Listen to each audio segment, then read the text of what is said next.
안녕하십니까, 닥터덕입니다. 오늘은 히스타민 인톨러런스의 세 번째 시간인데요. 오늘 배워볼 것 내용은 히스타민이 풍부한 음식이 과연 어떤 것이 있는지 그걸 배워보는 시간을 가질까 합니다.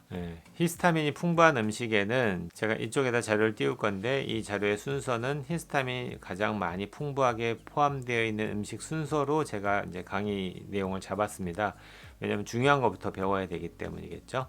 첫 번째, 육가공 식품에 주로 많이 들어있는데요. 그것도 가공되어 있는 곳에 훨씬 더 많습니다. 통조림화되거나 고기 같은 경우도 잡자마자 프레시한 고기에는 양이 적지만, 얘가 요즘에는 많은 우리 마트나 또는 이제 레스토랑을 가시면은 드라이 에이징 이렇게 해가지고 고기를 많이 동안 숙성을 해서 보통 먹잖아요. 그러면 감칠맛도 올라가고 고기의 맛도 풍미가 올라가는 건 맞지만 상대적으로 히스타민의 양이 많아집니다. 그래서 우리가 햄이라든지 소세지라든지 베이컨, 통조림 뭐 이런 것들은 아무래도 히스타민이 좀 더 많이 포함되어 있는 음식에 해당되기 때문에 가능하면 이런 가공됐던 음식들은 제한하셔야 되고요. 육고기 중에서는 돼지고기, 소고기, 닭고기가 있는데 그 중에서도 돼지고기의 양이 훨씬 더 많이 들어있어요. 그래서 뭐 가능하면 이런 분들 히스타민 인토런스가 맞는 확실하게 맞다고 생각되는 분들한테는 육고기를 좀 제한시키는 쪽으로 권합니다. 그래서 여러분들이 가끔 이제 알러지 때문에 병원 가시면은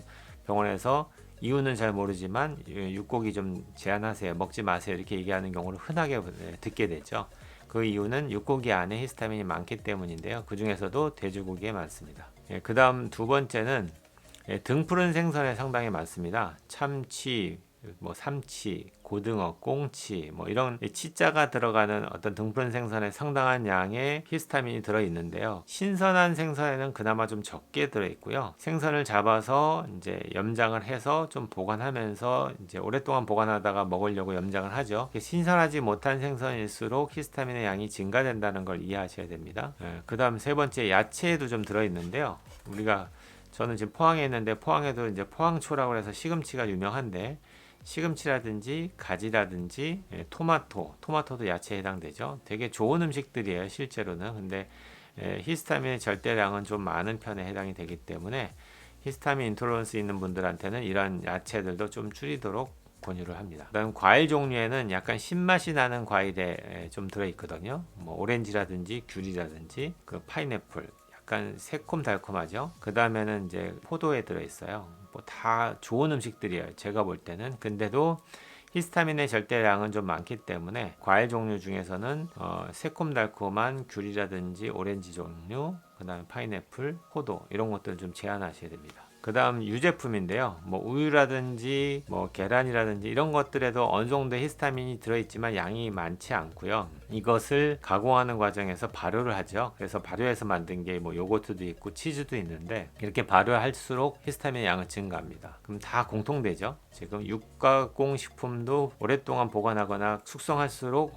히스타민이 많아지고요. 생선도 역시 플래시한 것보다는 숙성할수록 많아지고요. 그 다음에 유제품 같은 경우도 당연히 이제 발효해서 만든 것들이 많아지고요. 그 다음에 콩 같은 경우도 메주나 나또처럼 발효할수록 많아지죠. 결국에는 공통된 어떤 특징이 갖고 있죠. 그렇다면 이제 술도 마찬가지겠죠. 술도 발효해서 만든 술들에는 많아요. 제일 많은 뭐 포도주라든지 맥주, 흔하게 먹는 서민 막걸리라든지 동동주라든지 뭐 이렇게 발효되는 술에는 상당히 많기 때문에 히스타민이 풍부해서 생기는 여러 가지 증상 호소하신 분들한테는 이런 술도 좀 제한시키셔야 합니다. 음료수 안에도 들어있지만 양이 많지는 않습니다. 뭐 커피부터 시작해서 코코아, 오렌지 주스 뭐 이런 거에도 들어있게 됩니다. 그 다음에 글루텐이 함유되어 있는 밀가루라든지 과자 뭐 이런 빵 종류에도 들어있지만, 이게 제가 여기에 포함시킨 이유는 실제 히스타민의 절대량이 많아서가 아니고요. 이런 음식을 자꾸 먹다 보면 장누수가 더 진행되기 때문에, 장누수가 진행되면은 전에 말씀드렸듯이 디아민 옥시다제라고 하는 효소의 절대치가 줄어들기 때문에 히스타민 양이 적어도 얘를 분해하는 효소가 줄어들면서 우리 몸에 많이 히스타민이 쌓일 수 있기 때문에 제가 맨 마지막에 이런 밀가루 음식들을 넣어놨습니다. 제가 여기 정리해 놓은 것들 잘 보시면은 대략적으로 개념이 이해되시면 굳이 외우지 않아도 다 이제 설명이 되겠죠. 오늘은 이제 히스타민이 풍부한 음식에 대해서 배웠는데요.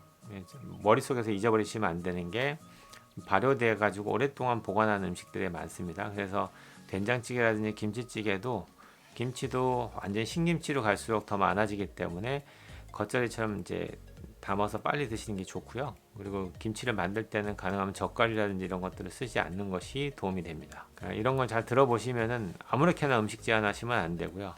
정확하게 진단되신 상태에서의 음식 제한을 추천드릴 것 같습니다. 오늘 여기까지 공부하고요. 온 국민이 건강해지는 날까지 닥터덕은 여러분과 함께합니다.